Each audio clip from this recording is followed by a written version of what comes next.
Picture this morning scene. You wake up, and your first thought is that cup of hot aromatic coffee, the perfect ritual to shake off the remnants of sleep and prime you for the day ahead. But almost immediately, a nagging worry creeps in. Should I be drinking this?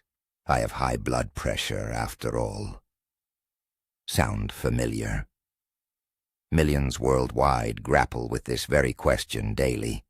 Is coffee a friend or a foe for those of us dealing with hypertension?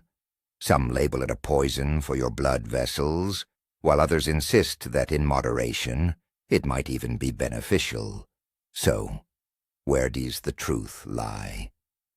What if I told you that your morning coffee might not be an adversary, but actually an ally in your fight for heart health?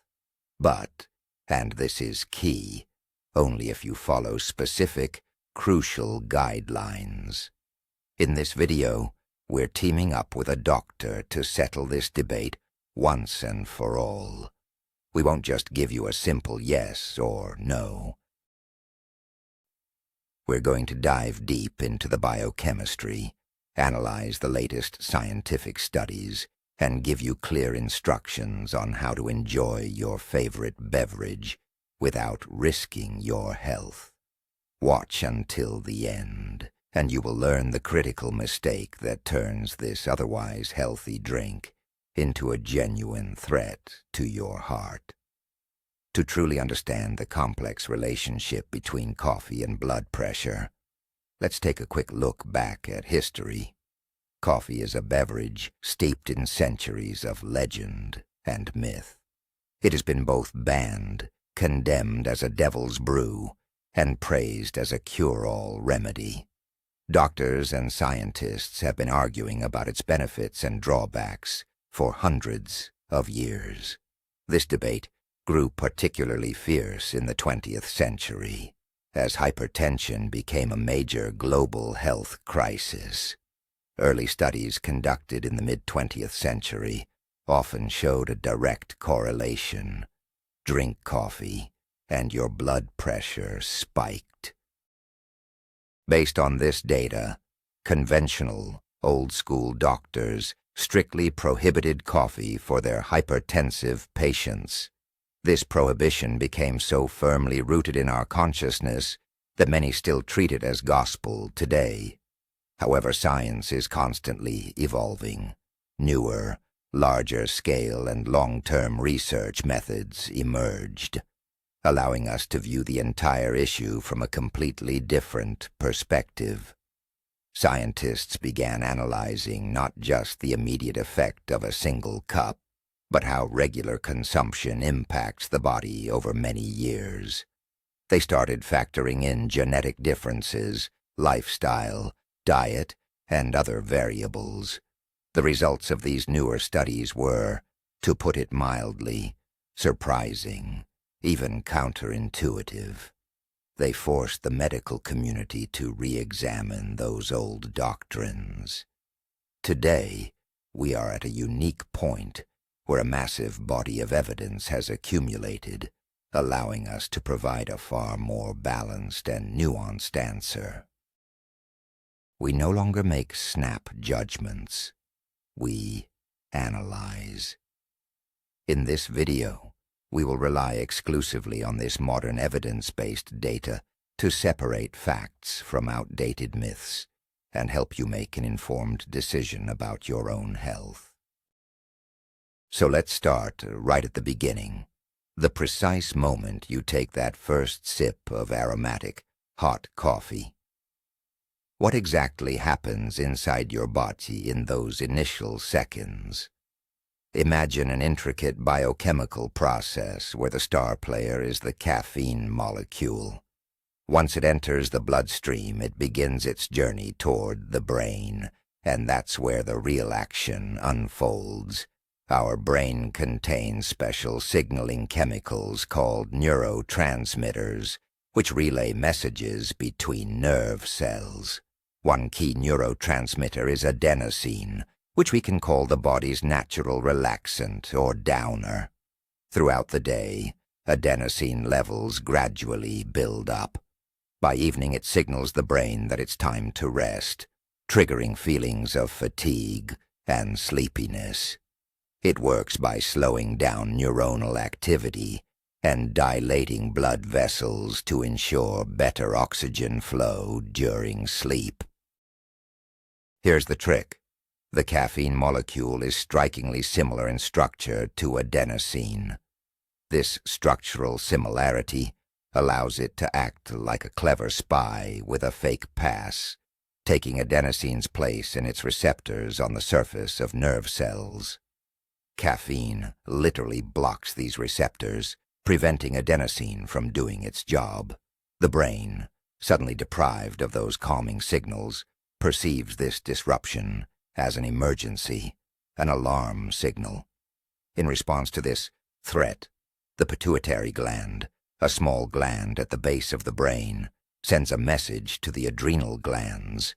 The adrenals, in turn, ramp up production of the key stress hormones, adrenaline and cortisol. This hormonal surge is the primary cause of the invigorating effect we value so much in coffee. Your heart starts beating faster, pupils slightly dilate, breathing accelerates, and the liver releases an extra boost of sugar into the bloodstream for quick energy. This is the classic fight or flight reaction, hardwired into us by evolution for survival in dangerous situations. And this brings us to the crucial point for people with hypertension. Among its many actions, adrenaline causes blood vessels to constrict. When vessels narrow, their lumen decreases, forcing the heart to work harder to push the same volume of blood through them. This inevitably leads to a short-term, yet noticeable, increase in arterial blood pressure. This is a purely physiological reaction, not good or bad, just a fact. One that can be measured with a blood pressure monitor just 30 to 40 minutes after finishing your cup. For a healthy person with elastic vessels, this temporary spike usually passes without consequence. But for someone with pre-existing hypertension, whose vessels may already be less flexible and under chronic strain, this additional push can pose a serious challenge. That is why understanding this core mechanism is the first and most vital step toward conscious coffee consumption when dealing with high blood pressure. We aren't just drinking a beverage. We are initiating a cascade of hormonal and vascular reactions. Now that we understand the mechanism behind the sudden pressure surge, a logical question arises. How significant and long-lasting is coffee's effect on blood pressure? This is crucial because the answer determines whether this effect poses a risk to someone who already has hypertension. Picture a graph. The x-axis represents time, and the y-axis represents your blood pressure level. The moment you drink coffee, your pressure is at its usual baseline. After roughly 30 minutes, the line on that graph starts to creep upward. The peak of this rise is typically reached within an hour of consumption. How high will this peak be? Studies indicate that, on average, systolic, or the top pressure, may increase by 5 to 10 millimeters of mercury, mmHg, while diastolic, the bottom number, increases by 5 to 7 mmHg. Of course, these are averages.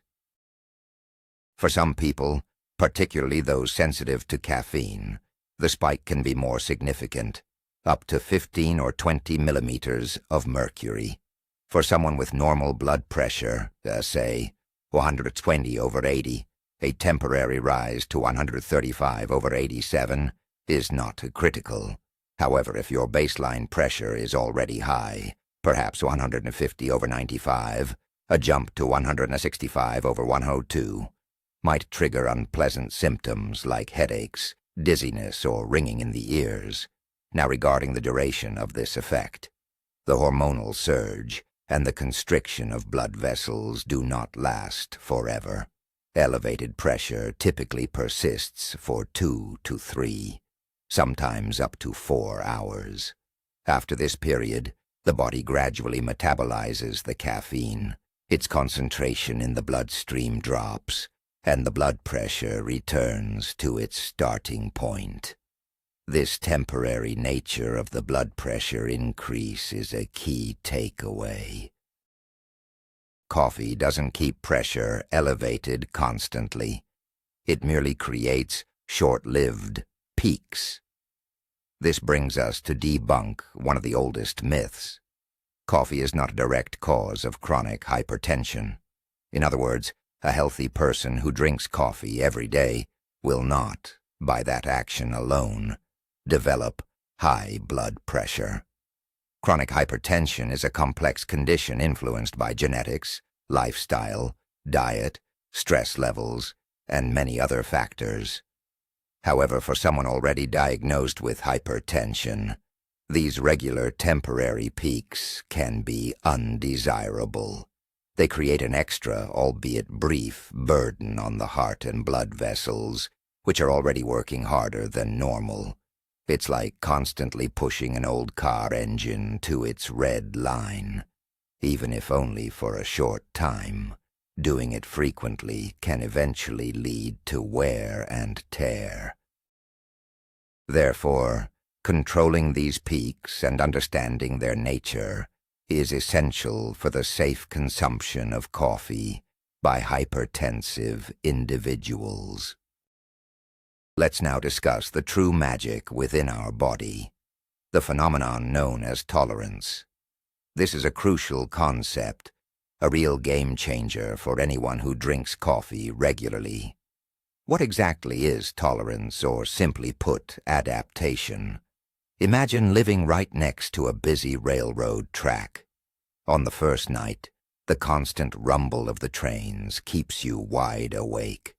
But after a week, you hardly notice the noise. Your brain has adapted, deciding that sound is neither a threat nor an important signal. A similar process unfolds between your body and caffeine.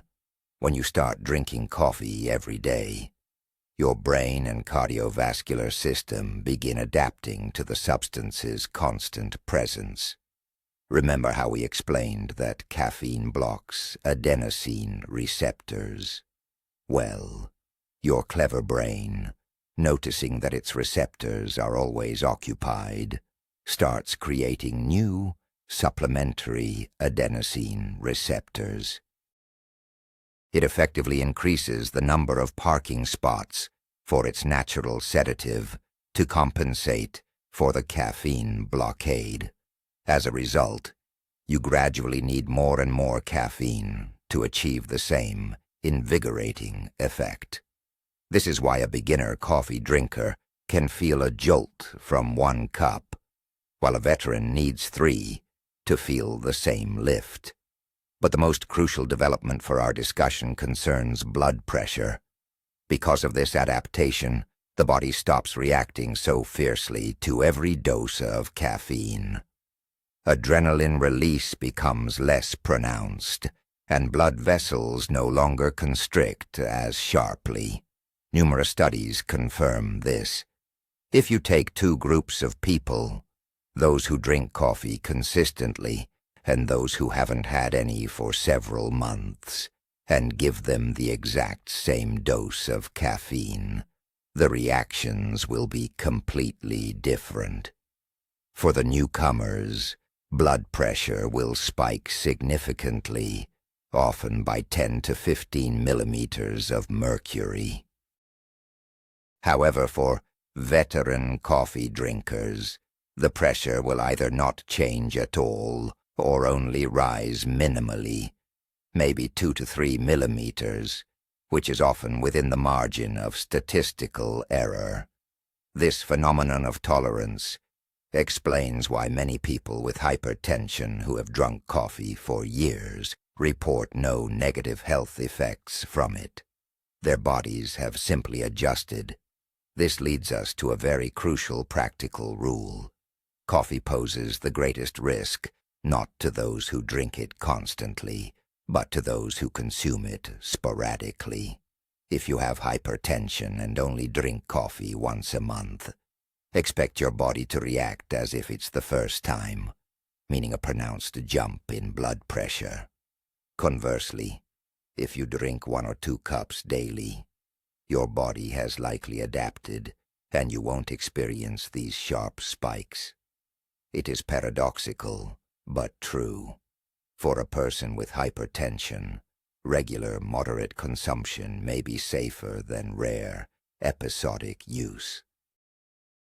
We've already established that people react to coffee very differently. But why is that? How can one person down a double espresso right before bed and sleep soundly, while another feels their heart racing all day after just a morning cappuccino? The answer lies in our genes. Yes, genetics plays a crucial role in how our bodies process caffeine.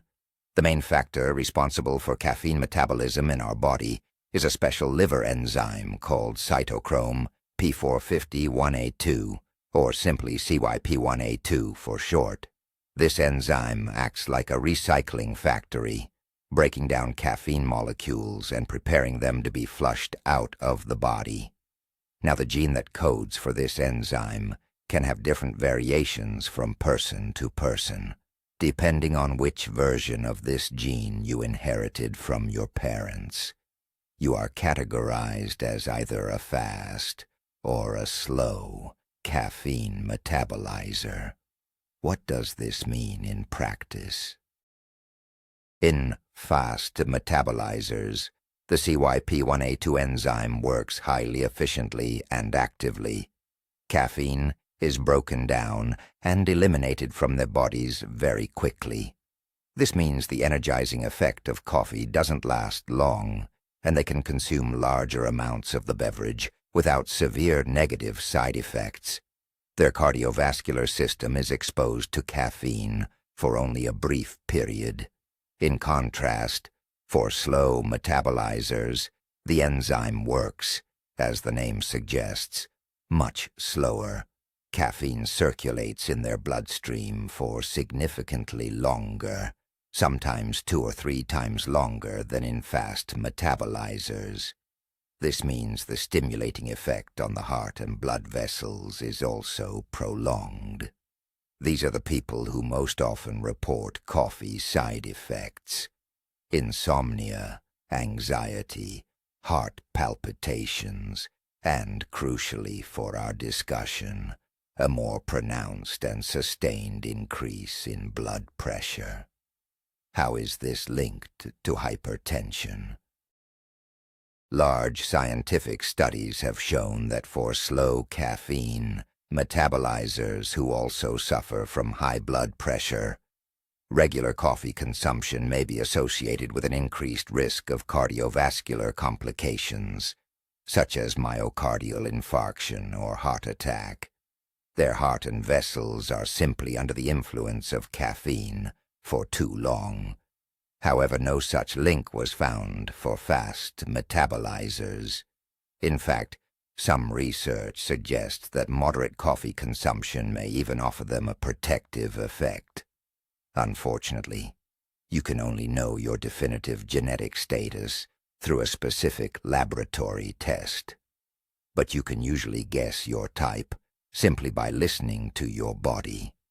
If the effects of coffee linger for hours, if a midday cup disrupts your sleep, or if your heart races noticeably, chances are you are a slow metabolizer. In that case, you should be particularly cautious about the amount of coffee you consume. Let's address the elephant in the room, the #1 fear associated with coffee. That's the persistent myth that drinking coffee regularly will inevitably lead to chronic, lasting hypertension.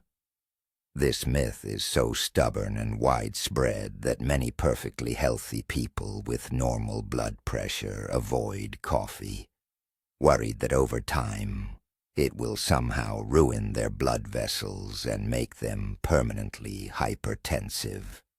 So, does this claim hold up to scientific scrutiny? To find the answer, we shouldn't look at short-term experiments where researchers measure blood pressure immediately after a single cup of coffee. We need to look at large, multi-year observational studies instead. These studies track tens, sometimes hundreds of thousands of people over many years, sometimes even decades. Scientists monitor how much coffee the participants drink and then observe who eventually develops high blood pressure. And what do the results of these massive global studies reveal? They show something completely unexpected for those who believe coffee is inherently bad. The vast majority of large-scale research conducted over the last 2 decades has found no link whatsoever between regular, moderate coffee consumption and an increased risk of developing high blood pressure. Even more surprisingly, some of these studies, much to the astonishment of the researchers themselves, showed an inverse relationship. That is, people who consumed 2 or 3 cups of coffee daily had a slightly lower risk of developing hypertension than those who avoided coffee entirely. How can this be? We just established that caffeine causes a temporary spike in pressure. This is where we encounter the so-called coffee paradox. The short-term effect of caffeine, which you can measure with a blood pressure cuff, is one thing. But the long-term impact of the entire complex of compounds found in the coffee bean is quite another. The simple fact is that coffee is not just water and caffeine. It's an incredibly complex chemical cocktail containing over 1,000 different bioactive compounds. Many of these possess properties that are genuinely beneficial for the cardiovascular system, and we'll dive into those specifics shortly. When these beneficial compounds are regularly introduced into the body, they can provide long-term protective effects on the blood vessels, improving elasticity, fighting inflammation, and combating or oxidative stress. This positive long-term effect appears to outweigh, or at least fully compensate for, the temporary pressure spikes caused by caffeine. Therefore, the current scientific consensus is clear. For individuals who start with normal blood pressure, moderate coffee consumption does not increase the risk of developing hypertension later in life. We can officially declare this myth debunked. Coffee is not the cause of hypertension. However, this absolutely does not mean you should drink it by the liter. The key word here is moderate, and it is crucial to remember that this conclusion applies specifically to developing the disease and not to the management of pre-existing hypertension, where every blood pressure fluctuation matters. And so, we arrive at the most intriguing point, the so-called coffee paradox. How can a drink that temporarily raises blood pressure potentially be linked to a lower risk of cardiovascular disease in the long run? It seems illogical, but that's only at first glance. The secret lies in the coffee bean's exceptionally rich composition, which extends far beyond caffeine alone. The main players in this story are antioxidants, specifically polyphenolic compounds. The most famous of these are chlorogenic acids. In terms of these potent antioxidants, coffee is actually one of the leading sources across all foods and beverages we consume. So, what exactly do these compounds do in our bodies? Their primary role is fighting oxidative stress, Imagine our cells as small cities constantly under attack by enemies called free radicals. Free radicals are unstable molecules that damage cell walls, proteins, and even DNA. This process, known as oxidative stress, underlies many chronic conditions, including aging, inflammation, and, crucially for us, damage to the walls of blood vessels. When the inner lining of the vessels, the endothelium, is damaged, it loses elasticity, becomes rigid, and makes it easier for atherosclerotic plaque to form. This is a direct path toward atherosclerosis and hypertension. Antioxidants, like the chlorogenic acids found in coffee, act as a valiant army neutralizing these free radical enemies. They protect our vessels from the inside, keeping them healthy and elastic. But that's not all. Chlorogenic acids and other coffee polyphenols can also improve the function of the endothelium itself. They stimulate the production of nitric oxide, a natural vasodilator, meaning it widens blood vessels. Wide elastic vessels are essential for maintaining normal blood pressure. This paints a fascinating picture. On one hand, the caffeine in coffee signals the vessels to constrict. On the other hand, the antioxidants in that very same beverage work over the long term to ensure those vessels remain healthy, elastic, and capable of dilation.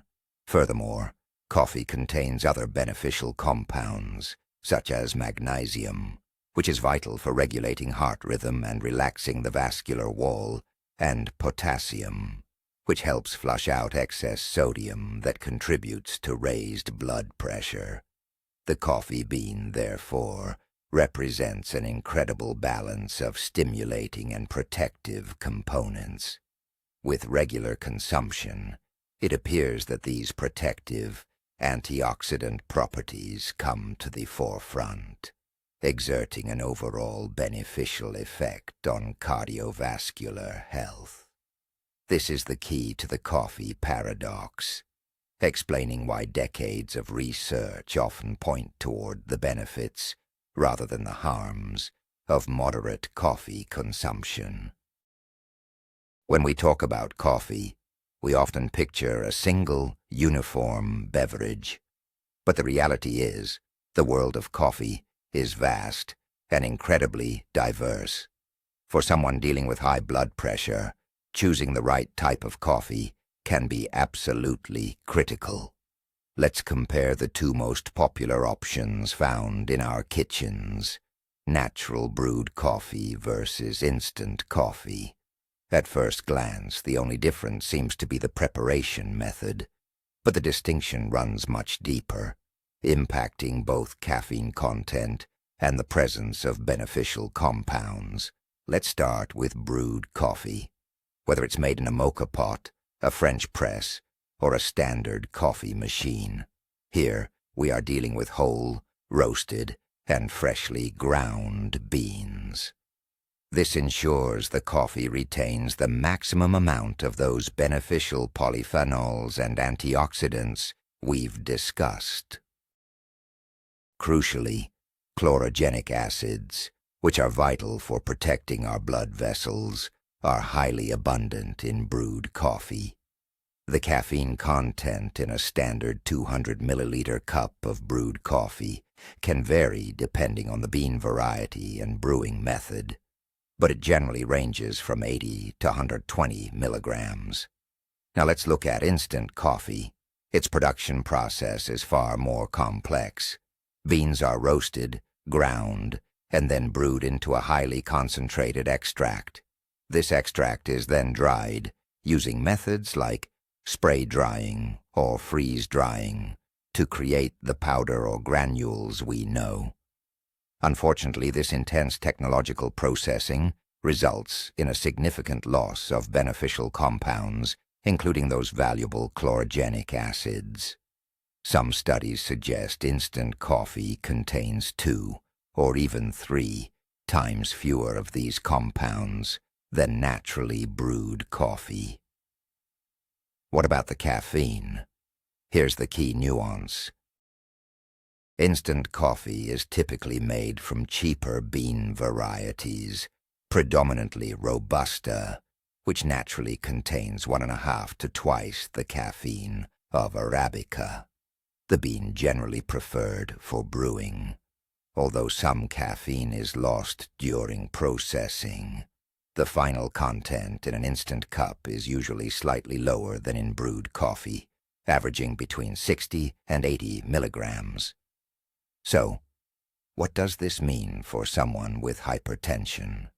If your primary reason for drinking coffee is to gain those protective, vascular health benefits, then the clear choice is natural, brewed coffee. You get the maximum antioxidant payload. If, however, your main goal is strictly minimizing caffeine intake, instant coffee might seem like the better option. However, it's crucial to remember that you are sacrificing a significant portion of the health benefits. Perhaps the best compromise for a hypertensive person is a high-quality Arabica bean, brewed lightly. This offers a moderate caffeine dose alongside the full spectrum of vascular-friendly compounds. Instant coffee is generally best reserved for emergencies when no other alternative is available.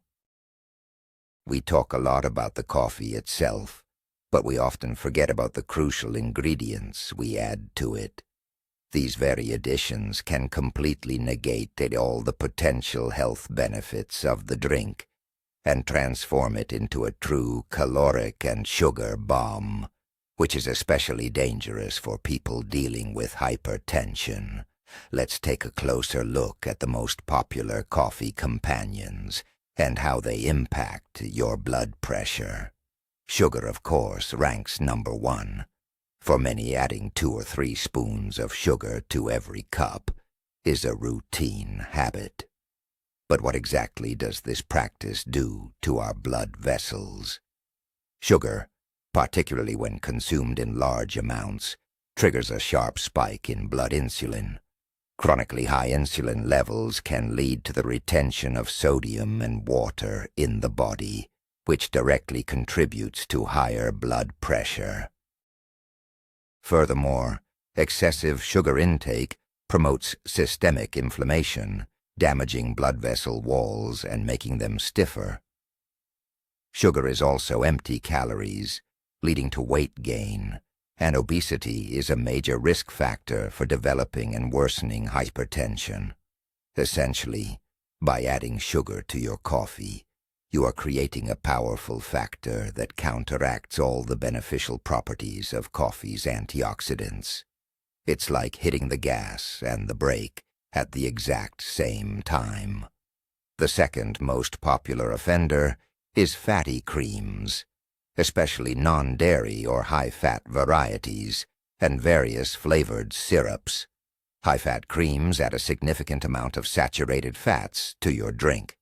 While moderate amounts of natural dairy fats can fit into a healthy diet, an excess is highly undesirable. As for syrups, caramel, vanilla, chocolate, they are essentially just concentrated sugar solutions packed with flavorings. A single pump of syrup at a coffee shop can contain 20 to 30 grams of sugar, often exceeding the recommended daily limit for many people. Popular coffee drinks like flavored lattes, mochas, or frappuccinos topped with whipped cream are, fundamentally, no longer coffee. They are liquid desserts. A single cup can easily clock in at 400 to 500 calories, which is comparable to a full meal. Regularly consuming these drinks is a direct path to weight gain, metabolic syndrome, and consequently, the progression of hypertension. So, what is the best alternative? The top choice for anyone dealing with hypertension is black coffee, 0 sugar, and no unnecessary additions. This is the form in which it truly maximizes its beneficial properties. If you find black coffee challenging, try adding a splash of low-fat milk or an unsweetened plant-based alternative. You can also experiment with natural spices like cinnamon, cardamom, or nutmeg. They add flavor and aroma without any negative health consequences.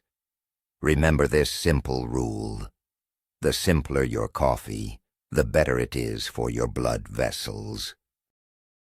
Let's refocus on sugar, because its detrimental impact in the context of hypertension is often severely underrated, with caffeine taking all the blame.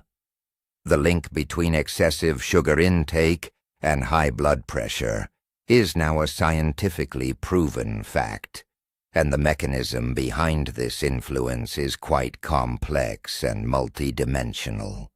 First, as we've mentioned, sugar triggers hyperinsulinemia, a state where high amounts of the hormone insulin constantly circulate in the blood. One key function of insulin is to regulate sodium and fluid balance. When insulin levels are excessive, the kidneys struggle to excrete sodium and water effectively. This sodium retention then increases the volume of circulating blood, leading directly to higher pressure against your vessel walls. This is one of the most direct and rapid links between sugar and hypertension. Secondly, excess sugar in the diet, especially fructose found in many sweeteners and syrups, boosts the production of uric acid. High uric acid levels don't just risk gout. They are a powerful factor damaging the endothelium, the inner lining of our blood vessels. A damaged endothelium can't produce enough nitric oxide, which is our body's natural vasodilator or vessel widener. As a result, vessels lose their ability to relax and become stiffer, which also drives blood pressure up. The third mechanism involves the sympathetic nervous system. High sugar intake can activate this system, leading to an increased heart rate and the constriction of peripheral blood vessels, a reaction very similar to an adrenaline rush. This means that by adding sugar to your coffee, you're delivering a double blow to your body, from both the caffeine and the sugar. Fourth, and perhaps the most crucial long-term mechanism, is weight gain. Sweet beverages, including coffee loaded with sugar and syrups, are a major source of empty calories in the modern diet. They provide no feeling of fullness but greatly contribute to fat accumulation, especially visceral fat stored around the internal organs. Visceral fat isn't just a passive energy store. It's an active endocrine organ that pumps out hormones and pro-inflammatory substances, contributing to insulin resistance, systemic inflammation, and, of course, hypertension. Ultimately, every spoonful of sugar in your cup is a step toward worsening your blood pressure issue. Dropping this one habit can often yield much better results for blood pressure control than eliminating coffee itself. This is a classic case where the supporting cast, not the main ingredient, plays the decisive, negative role. For many people with high blood pressure who worry about caffeine's effect on their readings, decaffeinated coffee, or decaf, seems like the perfect answer. It allows them to enjoy that familiar taste and aroma without putting their heart or blood vessels at risk. But is it really that straightforward? Is decaf a completely safe and adequate substitute for regular coffee? Let's take a closer look. First off, how is the caffeine actually removed from coffee? There are several decaffeination methods available. The oldest and cheapest uses chemical solvents, such as methylene chloride or ethyl acetate. Coffee beans are soaked in these substances, which essentially pull out the caffeine. The beans are then rinsed and roasted.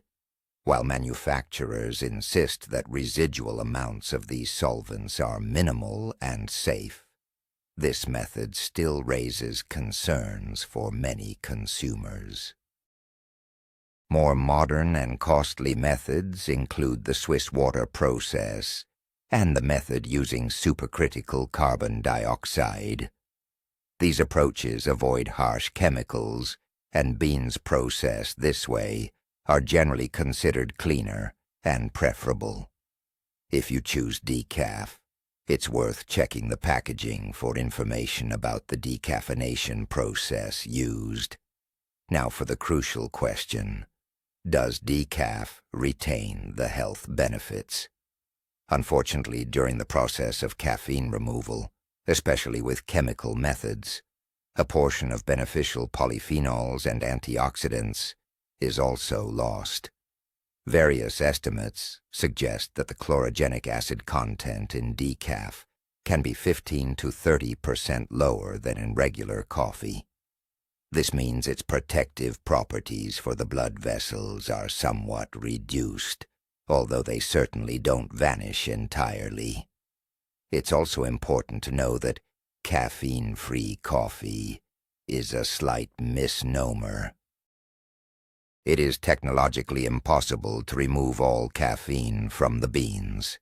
Standards require decaf to have at least 97% of the caffeine removed.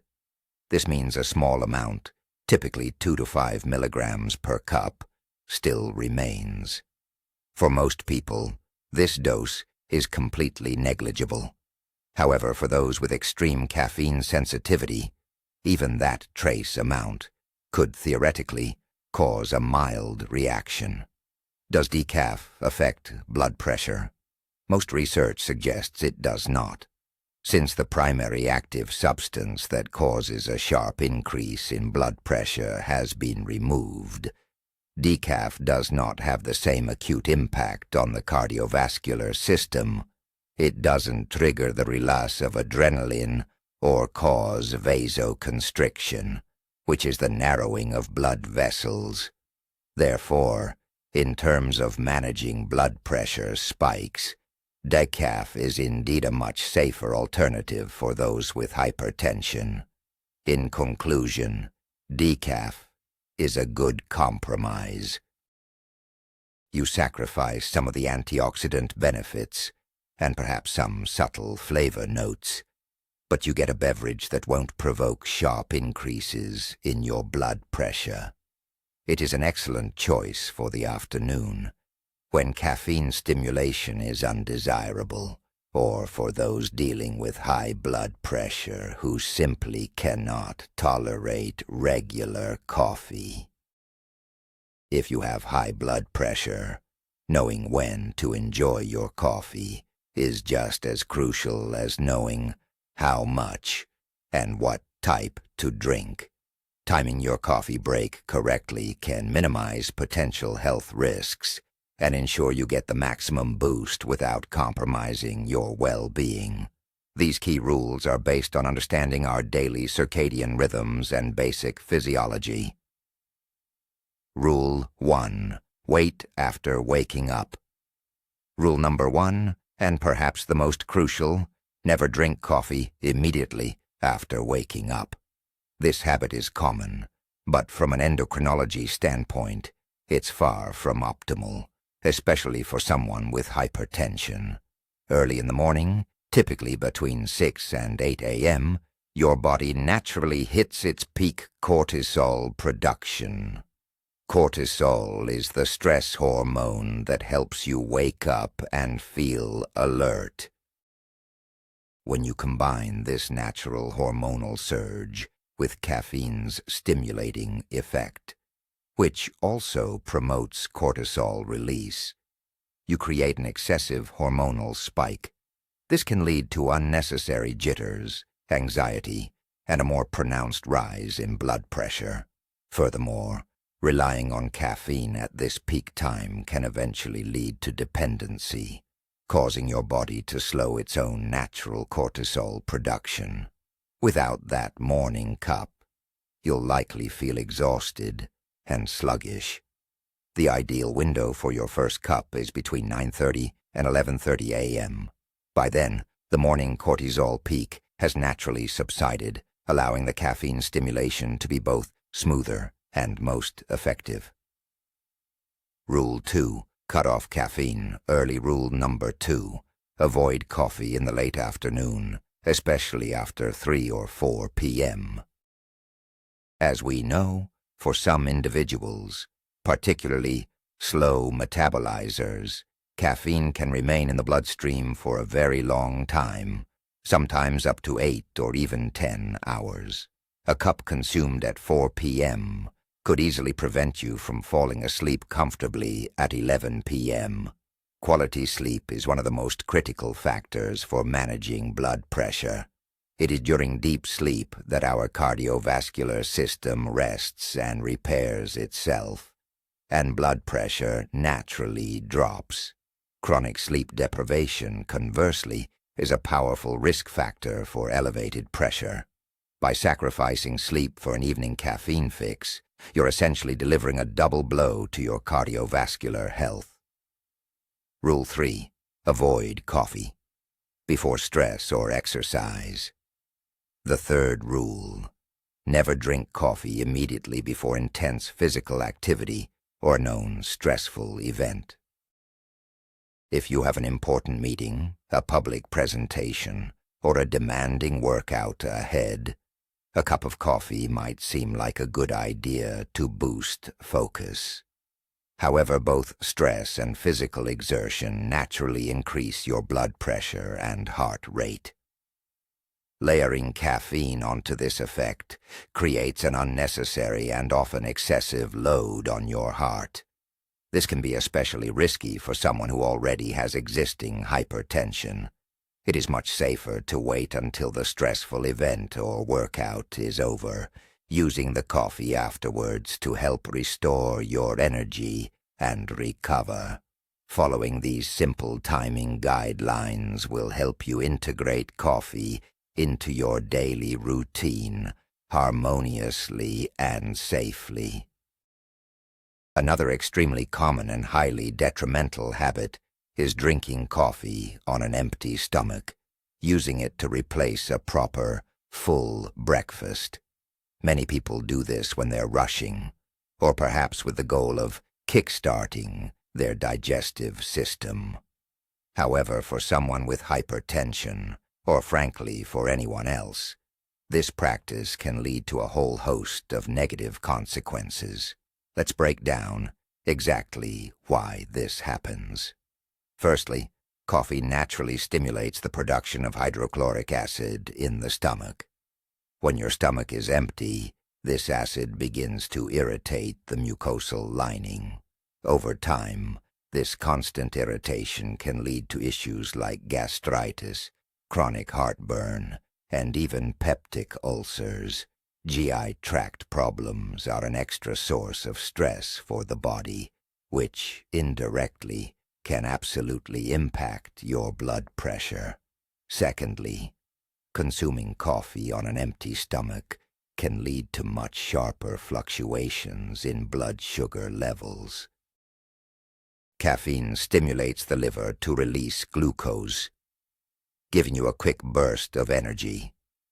But if your body doesn't receive slow-release energy from food, that a rise in sugar will be matched by an equally fast crash. This sugar roller coaster can leave you feeling fatigued, irritable, and hungry just an hour or two later, and it negatively affects vascular health in the long run. This is particularly undesirable for hypertensives, who often have accompanying metabolic disorders, such as insulin resistance. Thirdly, as we've previously discussed, caffeine stimulates the production of the stress hormones, adrenaline, and cortisol. On an empty stomach, this effect can be significantly more pronounced. Since your body hasn't received nutrients, it already perceives the situation as stressful, and the caffeine exacerbates this reaction. The result isn't just focused alertness, but often nervousness, anxiety, and a more substantial spike in both blood pressure and heart rate. When you drink coffee after or during a meal, the food acts as a crucial buffer. It slows down the absorption of caffeine, allowing it to enter the bloodstream much more smoothly and gently.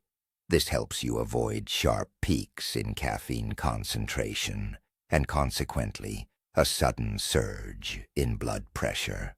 Furthermore, a balanced breakfast, rich in protein, fiber, and complex carbohydrates, stabilizes your blood sugar and provides sustained energy for several hours. In this scenario, coffee no longer serves as your main energy source, but rather as a pleasant supplement that helps improve focus and concentration. So, remember this simple but vital rule. Food first, then coffee.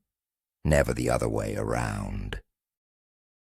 The ideal scenario is to enjoy your cup of coffee about 30 to 40 minutes after consuming a well-balanced breakfast. This way, you reap all the benefits of the drink while minimizing potential risks to your digestive and cardiovascular systems. Let's discuss a crucial aspect often overlooked: how caffeine interacts with medications.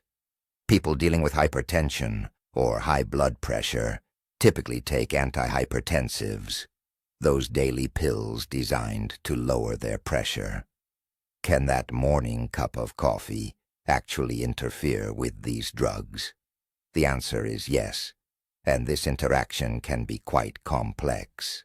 Firstly, caffeine and blood pressure medications have directly opposing effects on your cardiovascular system. Caffeine, as we know, constricts blood vessels and raises pressure. Hypertension medications, conversely, are designed to relax or widen those vessels and lower pressure. When you take them simultaneously, you're essentially forcing your body to execute two contradictory commands. It's like having one person pulling a door toward them, while another is simultaneously pushing it away. As a result, the medication's effectiveness can be significantly reduced. Caffeine can partially or even completely cancel out the effect of your morning dose, especially in the initial hours after consumption. This means your blood pressure control throughout the day might be far poorer than it should be. Secondly, caffeine can impact how certain medications are metabolized in the liver. Caffeine is processed by the same enzyme system that handles many other substances, including some antihypertensives, such as beta blockers like metoprolol. When both caffeine and the medication enter the liver simultaneously, they start to compete for these enzymes. This competition can slow down the breakdown and elimination of the drug from your system, leading to higher concentrations in your bloodstream and potentially increasing side effects. Conversely, with other types of drugs, caffeine can actually speed up their elimination, thereby decreasing their therapeutic effect. Beyond just blood pressure drugs, caffeine interacts with many other medications. For instance, it can enhance the effect of certain pain relievers, which is why it's often included in combination analgesics. However, it can also significantly reduce the absorption of thyroid or iron supplements. Caution is also advised when combining caffeine with anticoagulants or blood thinners and certain antidepressants. So, what should you do? The absolute golden rule is never wash down your pills with coffee. You should wait at least 1 hour and ideally 2 between taking your medication and having your cup of coffee. This allows the drug enough time to be absorbed and start working without any caffeine interference. Most importantly, discuss your caffeine consumption with your doctor. They understand your body, your specific health conditions, and the medications you've been prescribed, allowing them to give you tailored recommendations. You may need to adjust your drug dosage, the timing of your dose, or the amount of coffee you drink. Do not try to self-manage this issue, as the effectiveness of your treatment and the health of your heart depend on it.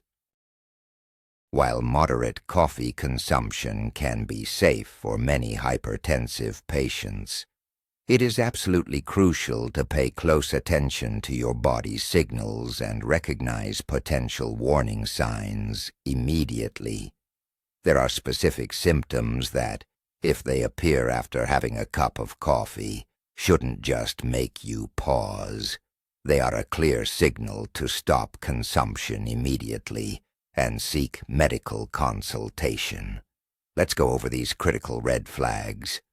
The first and most obvious symptom is a strong or irregular heartbeat. If you feel like your heart is literally pounding out of your chest, beating too fast, chaotically, or skipping beats, this may be a sign of a caffeine-induced arrhythmia. Medically, these states are known as tachycardia or premature ventricular contractions. For a heart already under strain from hypertension, any disruption in rhythm is particularly dangerous. The second alarming sign is the sudden onset or worsening of a headache, especially one localized in the back of the head, accompanied by dizziness, ringing in the ears, or blurred vision. These symptoms can indicate that your blood pressure has spiked to critically high levels. In this scenario, coffee has acted as a trigger for a hypertensive crisis, a dangerous condition requiring immediate medical intervention. The third symptom is the appearance of pain or discomfort in the chest. This pain might feel crushing, squeezing, or burning, potentially radiating to the left arm, neck, or beneath the shoulder blade. Any such sensation following a cup of coffee is an extremely serious cause for concern, as it could signal angina, meaning insufficient blood supply to the heart muscle. Caffeine increases the heart's demand for oxygen, and if coronary vessels are narrowed due to atherosclerosis, they may not be able to handle this increased workload. The fourth sign is pronounced anxiety, nervousness, hand tremors, or even a full-blown panic attack. Although these symptoms might seem purely psychological, they are the result of excessive stimulation of the central and sympathetic nervous systems. For a hypertensive individual, the state of acute stress and panic is dangerous in itself, as it triggers a powerful adrenaline release and a corresponding spike in blood pressure. The fifth, less obvious but equally important symptom is persistent insomnia. If you notice that even a single cup of morning coffee prevents you from falling asleep normally or significantly degrades the quality of your sleep, it indicates a high sensitivity to caffeine. As we know, chronic sleep deprivation is a direct pathway to poorer hypertension control. If you regularly experience any of these symptoms after drinking coffee, this is your body sending a clear signal. Stop. This is not working for me. In this scenario, you should completely eliminate caffeinated beverages and discuss the situation with your cardiologist. Ignoring these signals is simply playing a dangerous game with your health. We often discuss averages and how coffee affects the average person, but the truth is, we are all unique. Your personal reaction to caffeine depends on your genetics, weight, lifestyle, pre-existing health conditions, and many other variables. The most reliable way to determine if coffee is right for you is to run a simple, personal experiment at home to measure your body's specific response. This method gives you objective data, rather than relying solely on subjective feelings. How do you properly conduct this test? All you need is a blood pressure monitor, a little time, and some discipline. Step 1. Establish a clean baseline. To do this, you must completely eliminate coffee and all other caffeinated products, including tea, cola, energy drinks, and chocolate, for 1 to 2 weeks. This reset is crucial to reduce tolerance and allow your body to fully detox from caffeine. During this period, regularly measure your blood pressure both morning and evening to determine your true, caffeine-free baseline level. Step 2. The starting point. Once the withdrawal period is over, choose a calm morning when you are not rushed or stressed. First, measure your blood pressure while you are at complete rest. Record this result carefully. This is your experimental starting point. Step 3. Consume your standard dose. Now prepare your usual cup of coffee, the exact drink you typically consume. It's important that this is your standard beverage, without sugar or other additives that might skew the results. Drink the coffee at a relaxed pace. Step 4. Timed measurements. After finishing your coffee, you need to measure your blood pressure at specific intervals. The ideal schedule is 30 minutes, 1 hour, 2 hours, and 3 hours post-consumption. Each time, sit quietly for 5 minutes before taking the measurement. Record all results meticulously. Step 5. Data analysis. Review the results. Compare the blood pressure readings after the coffee with your initial morning measurement. How much did your systolic and diastolic pressure rise? Was the spike within a safe range, perhaps 5 to 10 millimeters of mercury, or was it significantly higher, 15 to 20 millimeters or more? How long did the elevated pressure last? Did it return to your baseline within 2 or 3 hours? Also, pay attention to your pulse rate. How much did it increase? In addition to the numbers, record your subjective feelings. Note any palpitations, headaches, or anxiety. By conducting this simple test, you gain clear insight into precisely how your body handles a standard dose of caffeine.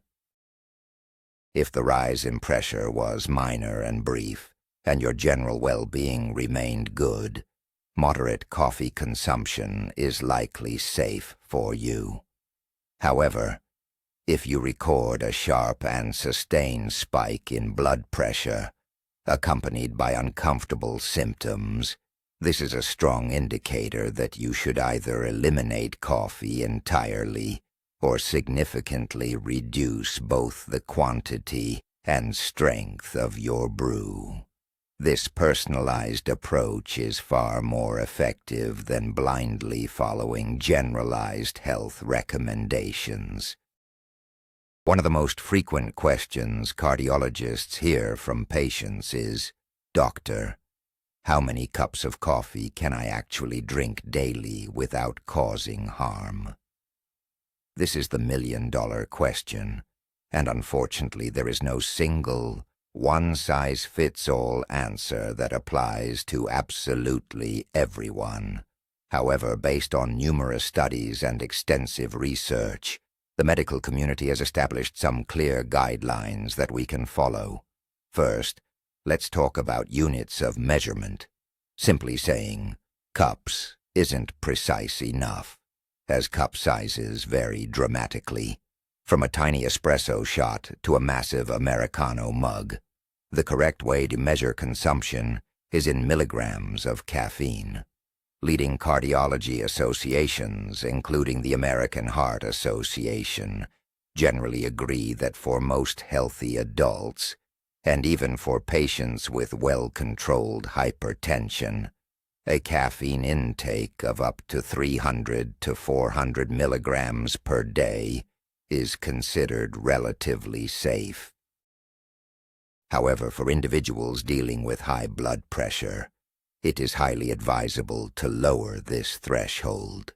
Most physicians recommend that hypertensive patients limit themselves to no more than 200 milligrams of caffeine daily. What exactly does 200 milligrams of caffeine look like in terms of the drinks we consume daily? This translates roughly to 2 standard cups, about 150 to 200 milliliters each, of moderately brewed coffee, or 2 to 3 shots of espresso, or 3 cups of instant coffee, or 4 to 5 cups of black or green tea. It is crucial to remember that caffeine isn't exclusive to coffee. If you also consume strong tea, cola drinks, or eat dark chocolate throughout the day, that caffeine content must also be factored into your daily total. Exceeding that 200 milligram limit for a hypertensive patient can significantly increase potential health risks. Now for the most important takeaway. These figures should not be viewed as a free pass or a universal permission slip. They represent the absolute upper limit that you should not exceed. For many hypertensive individuals, especially those who are slow metabolizers, meaning they are particularly sensitive to caffeine, or for patients whose blood pressure is poorly controlled, even this recommended dose might be excessive. The ideal approach is to adopt the principle of the minimum effective dose. If 1 cup of coffee is enough to give you a pleasant boost and enjoyment, there's no need to drink a second cup simply because you can. The less caffeine you consume, the fewer potential risks you introduce to your cardiovascular system. The optimal and safest dose for the majority of hypertensive patients is considered to be 1 or maximum 2 cups of weak, natural coffee consumed only in the morning. This allows you to reap the benefits of the antioxidants and enjoy the ritual without placing unnecessary strain on your heart and blood vessels. And, of course, always correlate these general guidelines with the results of your personal sensitivity test we discussed previously, and most importantly, with how you feel. Your body is always the best advisor. We frequently mentioned chlorogenic acids, or CGAs, as the primary beneficial component in coffee. Let's take a closer look at them and explore the mechanisms, beyond just antioxidant protection, that allow these compounds to positively influence cardiovascular health. Chlorogenic acid isn't a single substance, but rather a large group of compounds found abundantly in raw green coffee beans. While roasting slightly reduces their concentration, the remaining levels are still significant enough to provide a biological effect. One of the key properties of CGAs is their ability to influence glucose metabolism.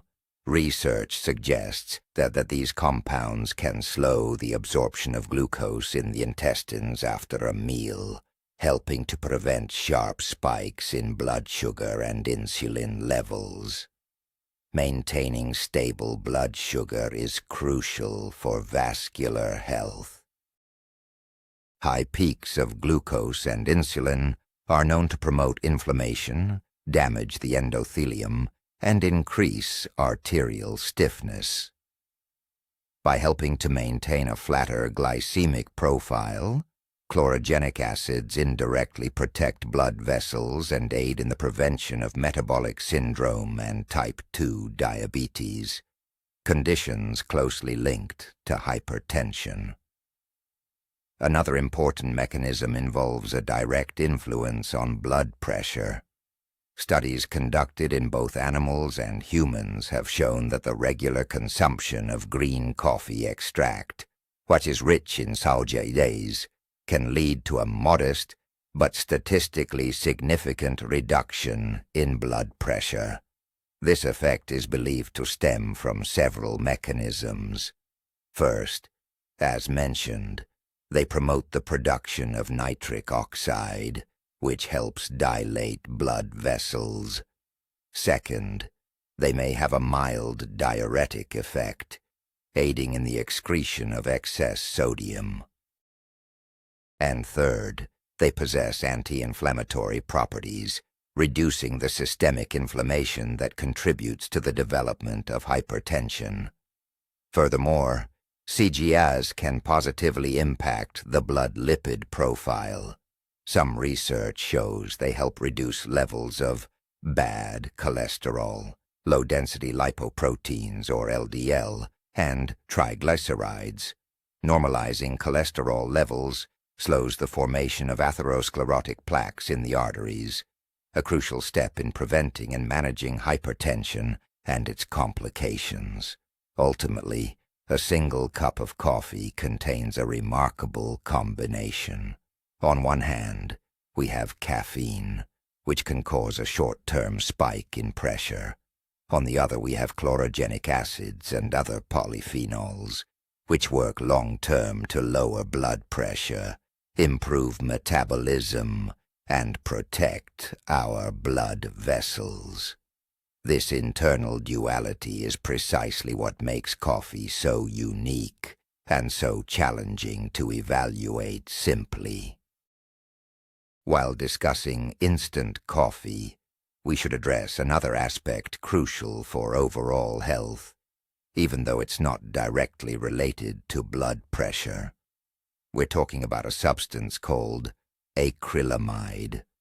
Acrylamide is a chemical compound that forms in carbohydrate-rich foods when they're cooked at high temperatures, like frying, roasting, or baking.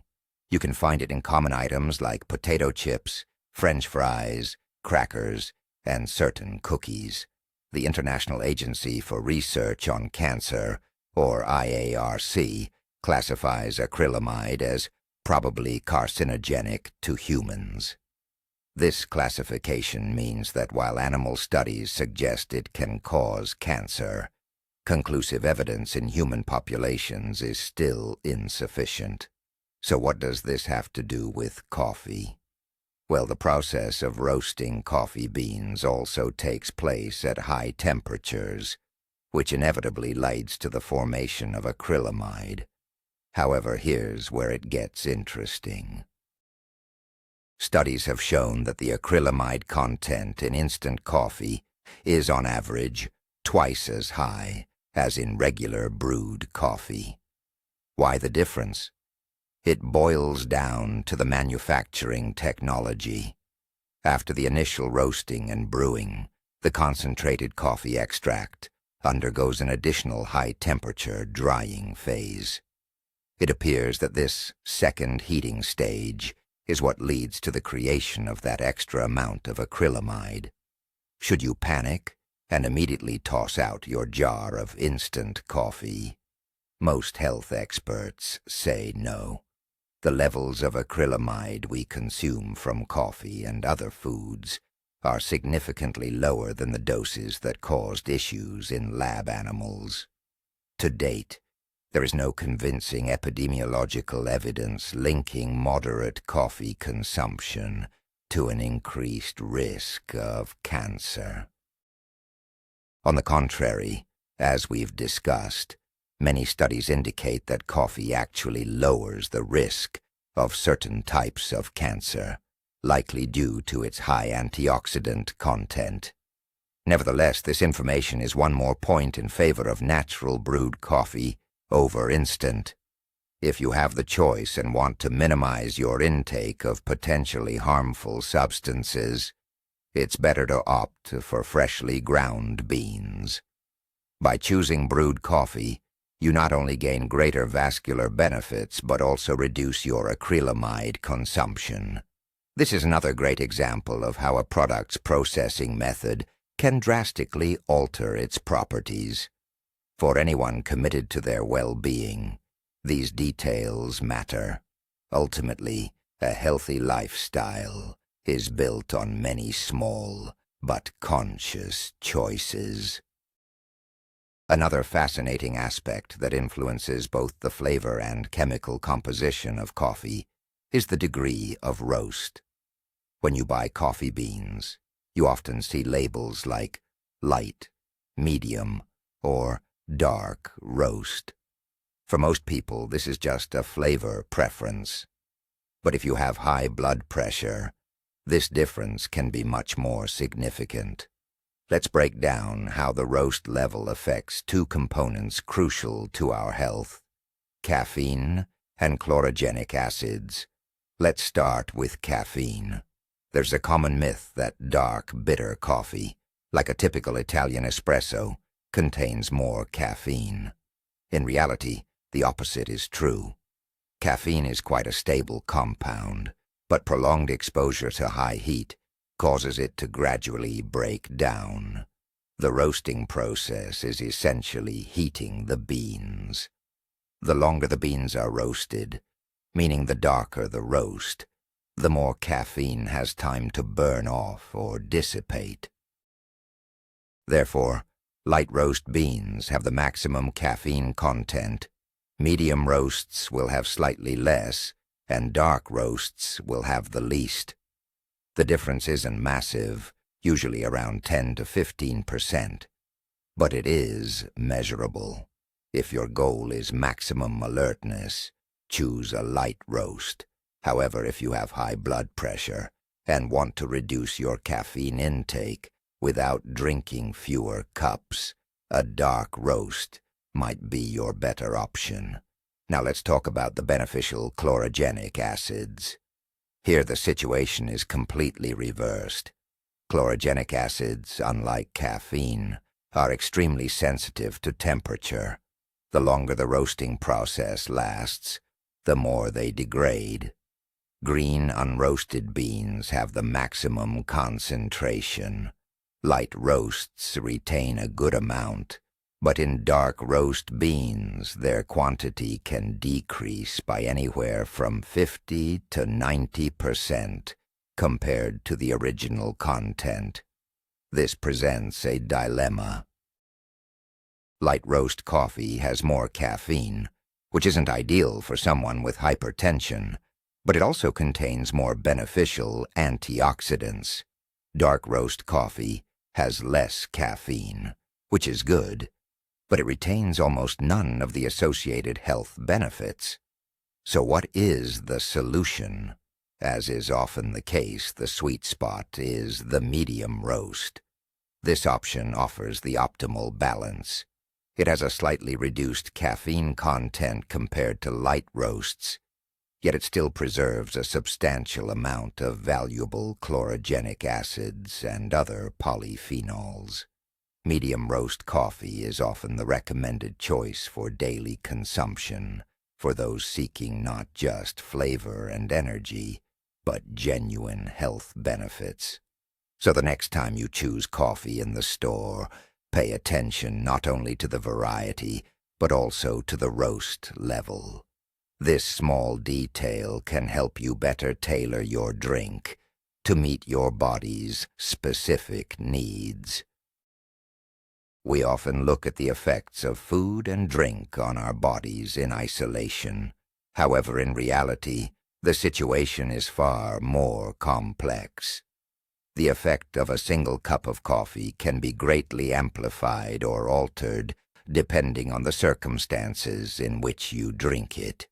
And for someone dealing with hypertension, one of the most dangerous combinations is coffee plus stress. Let's visualize a typical scenario.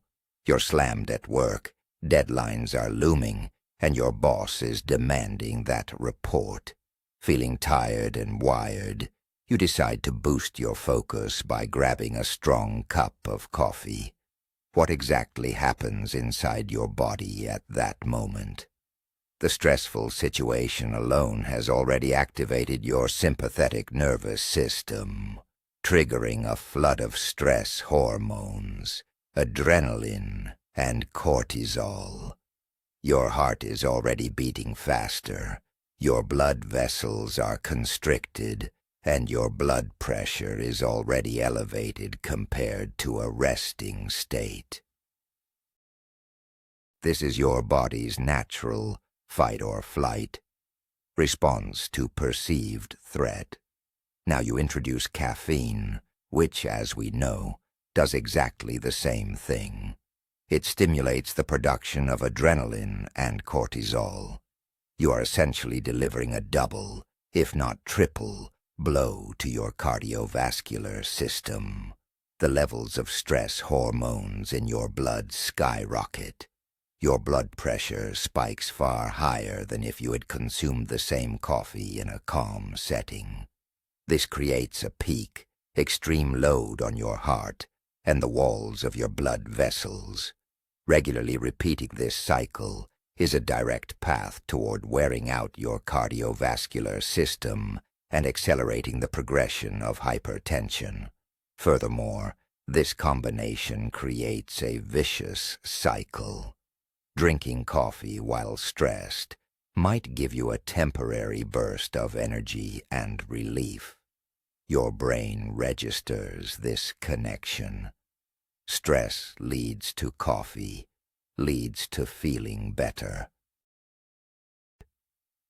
The next time a similar situation arises, your hand will automatically reach for that cup. This is how psychological dependency forms.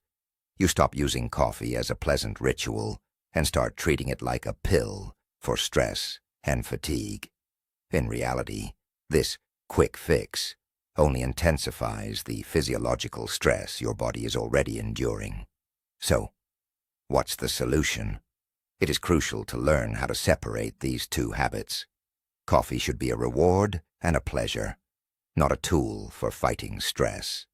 If you feel tense and highly agitated, a cup of coffee is the worst thing you can offer yourself. Instead, try healthier methods to de-stress. Step outside for 5 minutes of fresh air, take several deep breaths, drink a glass of plain water, or do some light stretching. Only once you feel slightly calmer should you enjoy your coffee, savoring its taste and aroma in a peaceful environment. Remember, coffee is for enjoyment and downtime, not for whipping a tired horse. For anyone managing high blood pressure, this rule must become law. If you find that coffee gives you unpleasant symptoms, or you simply want to cut back on caffeine but aren't ready to give up that comforting hot morning ritual, don't despair. There are plenty of wonderful alternatives that can not only provide a gentle boost, but also bring added health benefits, especially if you deal with hypertension. The first and most obvious alternative is green tea. Many mistakenly believe it's caffeine-free. That's not true. Green tea does contain caffeine, but usually 2 to 3 times less than a standard cup of coffee. Crucially, the main difference isn't the quantity, but how it works.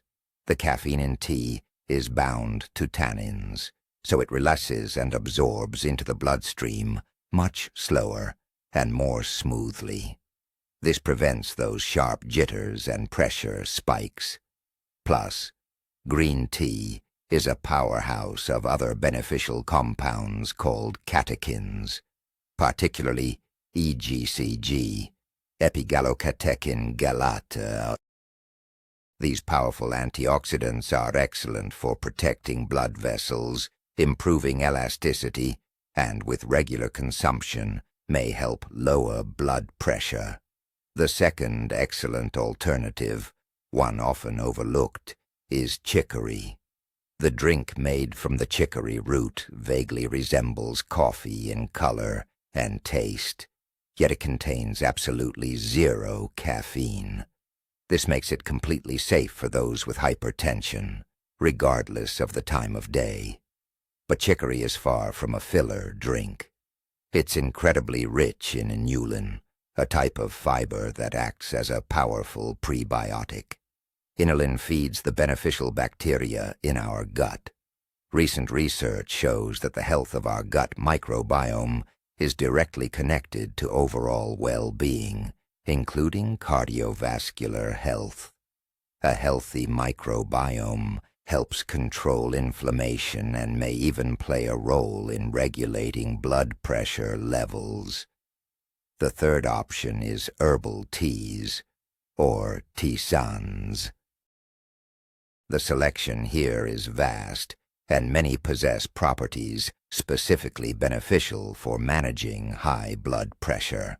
For instance, studies have shown that regular consumption of hibiscus tea, sometimes known as carcade, can gently lower blood pressure. Peppermint or lemon balm tea is excellent for calming the nervous system, helping combat stress, a known contributor to elevated pressure. Chamomile tea improves sleep, which is also crucial for managing hypertension. You might also explore grain-based drinks, such as roasted barley or rye beverages, popular in various cultures. These are naturally caffeine-free and have a mild, pleasant flavor. Experiment and try different options. You might just discover a new favorite beverage that serves not only as a coffee replacement, but as your small daily investment in the long-term health of your heart and vessels. Let's discuss another crucial yet often overlooked element, the psychology behind our coffee habit. For many of us, coffee is far more than just a beverage. It's a ritual, a deeply ingrained habit, an anchor that helps structure our day and allows us to switch gears between tasks. That morning, cup symbolizes the start of a new day. A coffee break at work is a chance to pause, socialize with colleagues, and break away from the routine. Meeting a friend for coffee is a fundamental form of social interaction. This ritualistic, psychological component is sometimes even more significant than the physiological effects of caffeine itself. When a doctor tells someone with high blood pressure, "You need to cut out coffee," the person often sees it not just as a dietary restriction, but as being stripped of a vital part of their life, a source of pleasure and stability. That's why so many find it incredibly difficult to quit, even when they understand the potential harm. They aren't afraid of losing the boost. They're afraid of losing the ritual itself. So, what's the solution? The key to success isn't breaking the habit, it's modifying it. You don't have to give up the ritual, you just need to change its contents. If that morning cup that helps you wake up is essential, try swapping your regular coffee for decaf or chicory. You still preserve the process, the aroma, the warm mug in your hands, those few minutes of solitude before the day begins. Your brain gets the familiar signal, but your body doesn't receive the stimulant dose. If coffee is your trigger for a break at work, keep the break. But instead of coffee, brew yourself a cup of quality green or herbal tea. The critical factor here isn't the drink. It's the actual act of switching off and taking a rest from your tasks. You can still walk to the kitchen, stand by the window and chat with colleagues. The ritual remains, but its content becomes healthier. If meeting friends is synonymous with grabbing a latte at a coffee shop, take a look at the menu. Almost every establishment today offers tons of alternatives: cocoa, berry drinks, smoothies, or various specialty teas. You'll still sit together, socialize, and enjoy the atmosphere. The most important thing is the company, not what's in your cup. Understanding this psychological underpinning is crucial. When you realize what the coffee ritual truly provides, it becomes much easier to find a healthy substitute without feeling deprived. Don't fight the habit, adapt it. Transform the old, potentially harmful ritual into a new, beneficial one. This is far more effective than relying on sheer willpower and prohibitions, which often lead to slip-ups and guilt. The world of coffee is vast, offering countless drinks, and their effects on the body can vary significantly. Let's compare two Italian classics that form the foundation of most coffee beverages: the espresso and the Americano. It's commonly believed that espresso is the strongest, most potent coffee, the real kick, while the Americano is just its lighter, diluted version. From a taste perspective, that's absolutely true. Espresso is a small, concentrated, dense shot with an incredibly intense flavor. An Americano is essentially the same espresso, but diluted with a significant amount of hot water, making its taste milder and less intense.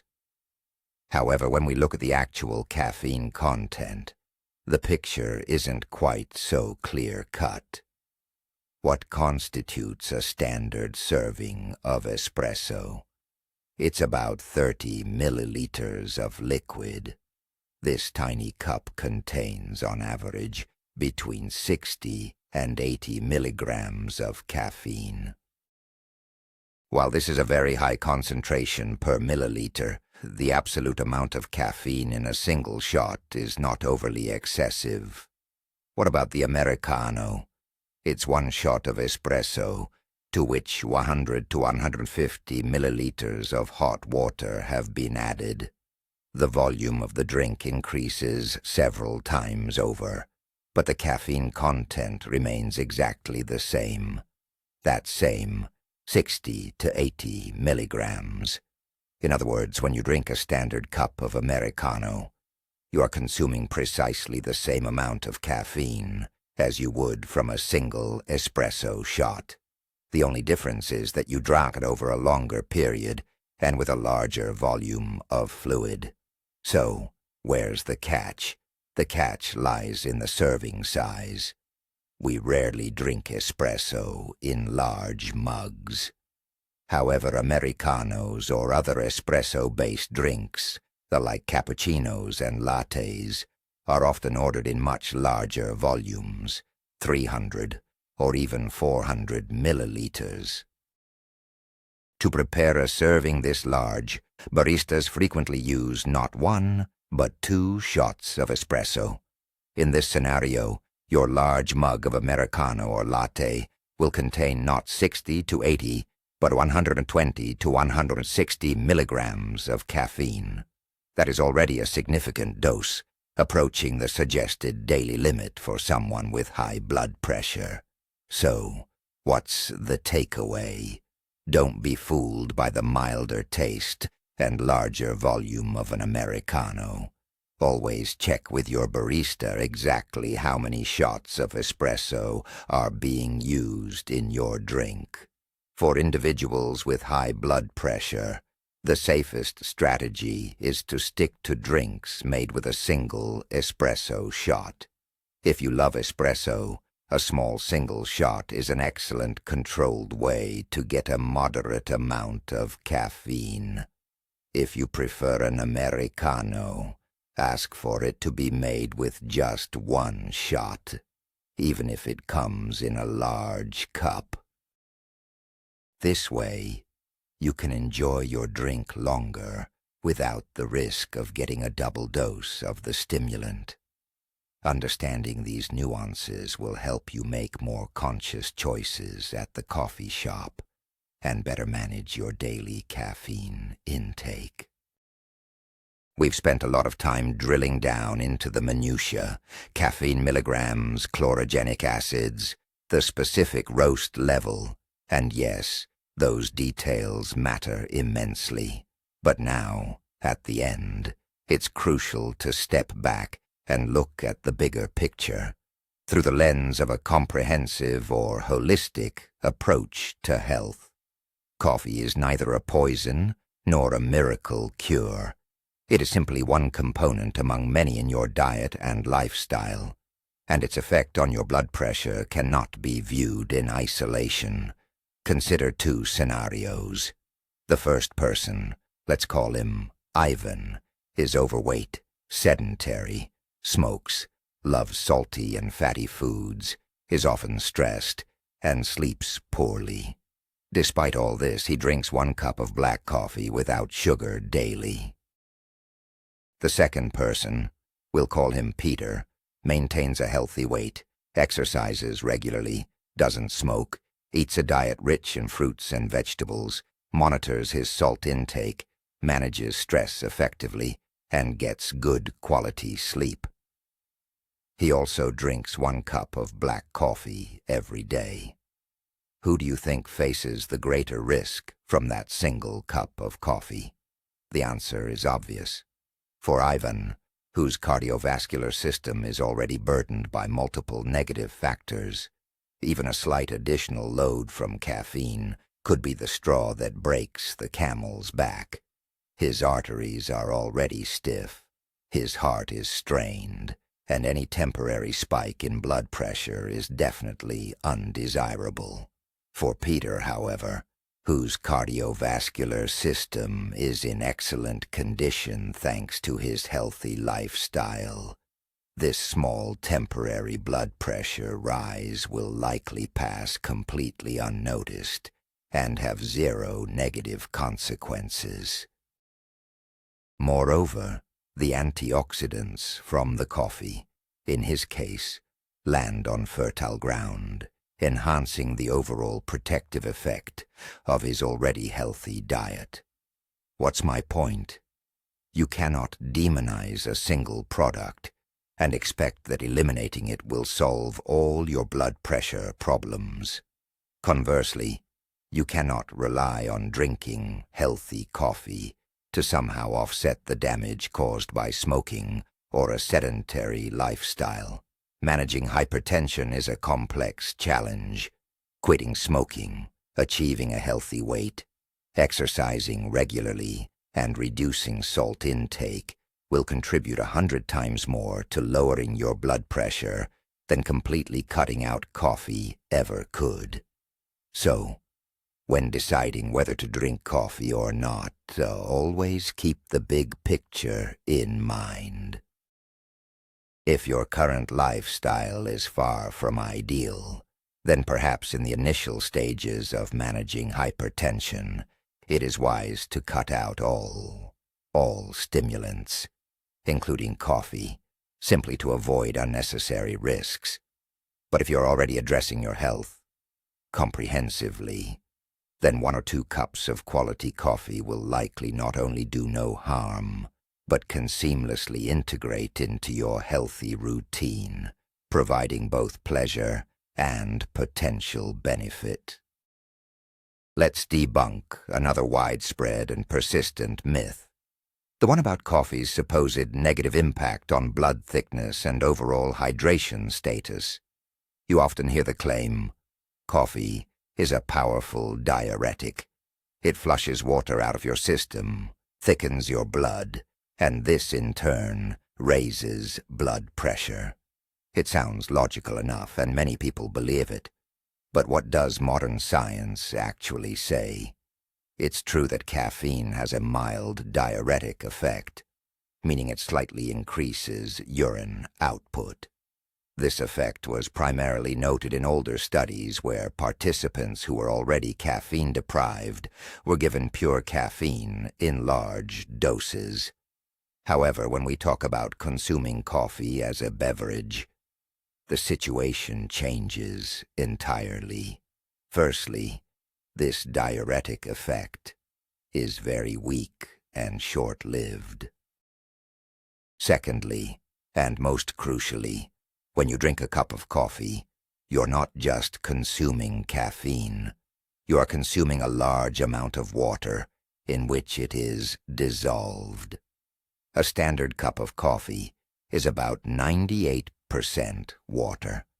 The large amount of fluid you gain from the drink more than compensates for the minor diuretic effect caused by the caffeine. Numerous modern studies comparing the impact of coffee versus plain water on overall hydration have reached the same conclusion. Moderate consumption, generally up to 4 or 5 cups a day, does not lead to dehydration. Coffee hydrates your body just as effectively as simple water. Therefore, the coffee you drink can and should be counted towards your daily fluid intake. The myth that you need an extra glass of water after every cup of coffee to compensate for perceived losses has no scientific basis. Of course, drinking enough plain water throughout the day is essential for health, including blood pressure control, but you should do this not because coffee dries you out, but simply because water is vital for our bodies. As for the claim about blood thickening, since coffee does not cause significant dehydration, it has no substantial influence on blood viscosity. Your blood does not become thicker after a cup of coffee. This argument is simply another element of an outdated myth. So, there's no need to fear that coffee will dehydrate you or thicken your blood. When consumed responsibly, this beverage is just as valid a source of fluid as tea or water. For individuals with hypertension, it's far more important to monitor the real threat, salt intake, rather than a mythical blood-thickening effect from coffee. Salt truly retains water in the body and significantly raises arterial pressure. Salt, not coffee, is the main enemy of fluid balance when dealing with high blood pressure. We've covered a lot of ground together, analyzed complex mechanisms, debunked myths, and reviewed scientific data. Now let's synthesize all of this information into one clear, practical set of instructions. So, here are the final recommendations from a doctor for anyone with high blood pressure who loves coffee. Can you drink it? The answer is yes, but wisely. And that wisdom lies in following a few simple rules. Rule number 1, know your personal limit. Start with 1 cup a day and monitor your reaction. Conduct a personal test using your blood pressure monitor. If everything is stable, you can try 2, but never exceed that. Your safe boundary is 200 milligrams of caffeine per day, which is roughly 2 standard cups of natural coffee. Rule number 2, choose quality. Stick to natural brewed coffee, preferably a medium roast. This offers the best ratio of beneficial antioxidants and a moderate amount of caffeine. Save instant coffee for exceptional circumstances only. Rule number 3, ditch the extras. Drink your coffee black. Skip the sugar, syrups, and heavy creams. These additives pose a far greater threat to your blood vessels and weight management than the coffee itself. If you want variety, use spices or a splash of milk. Rule number 4, mind the timing. Never drink coffee on an empty stomach or immediately after waking up. The ideal window is 30 to 40 minutes after breakfast, typically between 9:30 and 11:30 a.m. Avoid coffee in the afternoon to protect your sleep, which is absolutely vital for managing blood pressure. Rule number 5, coffee is not a stress drug. Do not rely on coffee to push you through periods of tension or extreme fatigue. This places a dangerous double burden on your heart. Coffee should be a calm ritual, something you enjoy. Rule number 6. Listen to your body.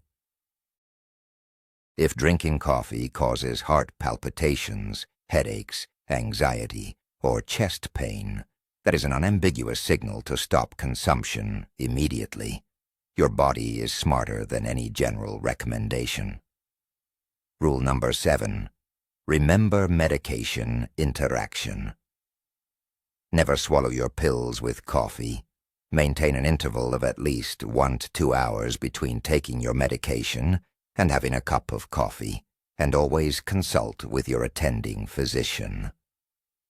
Rule number 8. Look at the big picture. Coffee is just a small detail in your overall lifestyle. Weight control, quitting smoking, physical activity, and proper nutrition are far more critical for your heart health than the question of coffee. If you follow these simple guidelines, you will most likely be able to safely enjoy your favorite drink, gaining not only pleasure, but also genuine benefit. So let's summarize the key findings of our large investigation. What is the main conclusion we can draw? And perhaps the most crucial takeaway is this. When it comes to coffee and hypertension, there is no room for a strict, categorical yes or no. As is often the case, the truth lies in the middle, hidden within the details and nuances. We've found that the fear surrounding coffee, a fear that has been instilled in people with high blood pressure for decades, is highly exaggerated and based on outdated information. Modern science tells us that coffee doesn't cause hypertension, and when approached correctly, it can even be part of a healthy diet, thanks to its powerful antioxidants. The major turning point in our understanding is the realization that it's not the fact of consuming coffee that matters, but how, when, how much, and what kind of coffee you drink. The exact same cup can be a harmless pleasure or a risky trigger, depending on the circumstances. The danger lies not so much in the beverage itself, but in our habits, drowning it on an empty stomach, consuming liters of it, loading it up with sugar, or doing so while under severe stress. We've learned to separate the harm caused by caffeine from the harm caused by sugar. We understand the difference between brewed and instant coffee, and we recognize that our own body is the most reliable indicator. Perhaps the most surprising fact we uncovered today is that regular, moderate coffee consumption might actually be safer for a hypertensive individual than rare, sporadic coffee binges, due to the phenomenon of tolerance. This completely flips traditional ideas on their head. I hope this video has helped you navigate this complex topic and provided you with all the tools necessary to make an informed decision. Thank you so much for watching this entire video. If you found it helpful, please support our channel. Hit the like button, subscribe, and ring the bell so you don't miss any future episodes. Now, I have a question for you. What is your personal relationship with coffee like? Do you drink it if you have high blood pressure? Have you noticed any specific effect on your well-being? Please share your experience and opinions in the comments below. It's fascinating and important for all of us. Stay healthy and drink coffee wisely.